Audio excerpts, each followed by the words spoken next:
my name is Jason Goss. Today, we're going to talk about Syria. Well, here we are, the morning after the president we voted in has proved himself to be a neocon puppet. Or has everybody? Let's take a deep breath and come back down from our triggers. Now, I understand all the different angles that Trump supporters are coming from on this issue, especially since it's come out in the news and the mainstream media that these missile attacks were supported and backed by folks like John McCain, Chuck Schumer, and Nancy Pelosi, which, yes, that's a huge red flag. But hear me out. Let's look at this from a couple different angles. Trump just met with the leader of China yesterday. And we know that most of all the World War III, all the war rhetoric is coming out of North Korea. And we all know that North Korea is basically China's toy that they can use by proxy to get, certain geopolitical agendas through in the Pacific.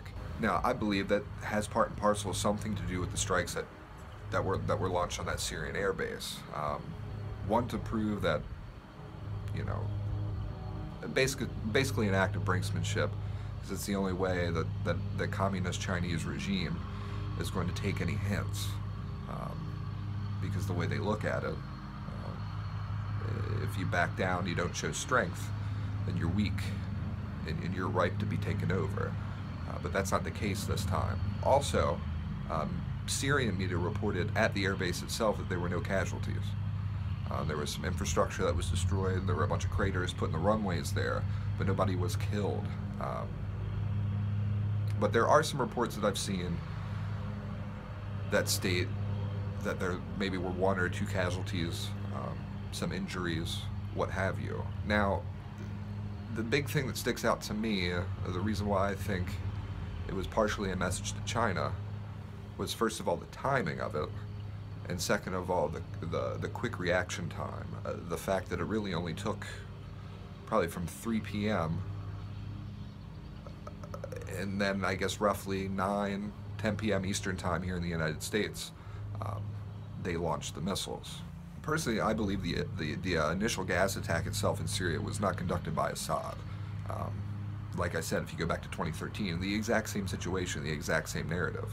It's the same deep state. They're trying to pull the same shit again. Admittedly, on the surface, this looks like an extremely dangerous situation.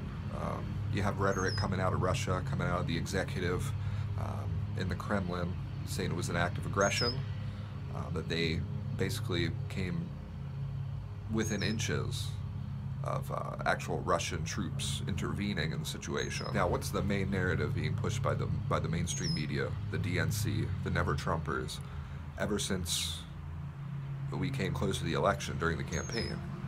The Russia probe.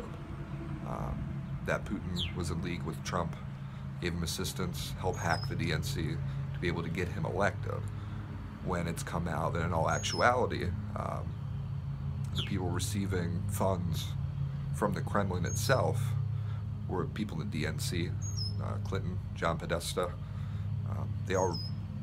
There's traceable evidence that they received money from Russia. Now, what a better way to quell that, get the mainstream hacks thrown off course, kind of throw them a bone, a red herring, to really put a nix on the Russia-Trump collusion narrative. Unfortunately, as it's fractured and confused the mainstream media, it's also fractured Trump's base. Now, the optics of the whole situation isn't good. Trump didn't necessarily run his campaign on foreign intervention. We got to look at this thing a little bit deeper.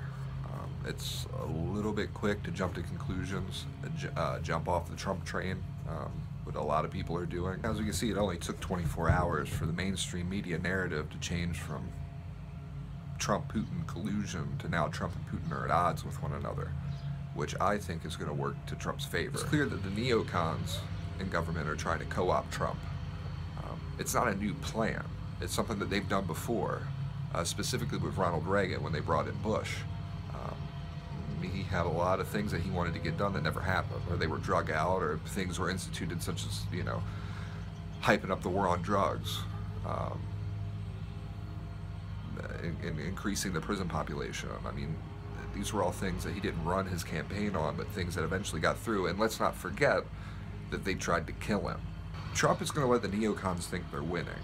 He's going to let the deep state think he's confused, that they baited him, that they got him. The main point and message that I want to impart with everybody, especially specifically Trump supporters, supposed base supporters, take your foot off the trigger pedal for a moment. And don't find yourself in a debacle of people, typically on the other side of the fence, where they jump in full out off acute emotion without really looking and trying to disseminate things past surface level, what's being presented to you by the media. Now, I think when we look back at this, maybe here in a few months, maybe a year from now, when we actually can understand the significance and the grand scheme of things about this particular incident, I think it's gonna turn out that it worked in our favor. Now, I don't agree with foreign intervention at all.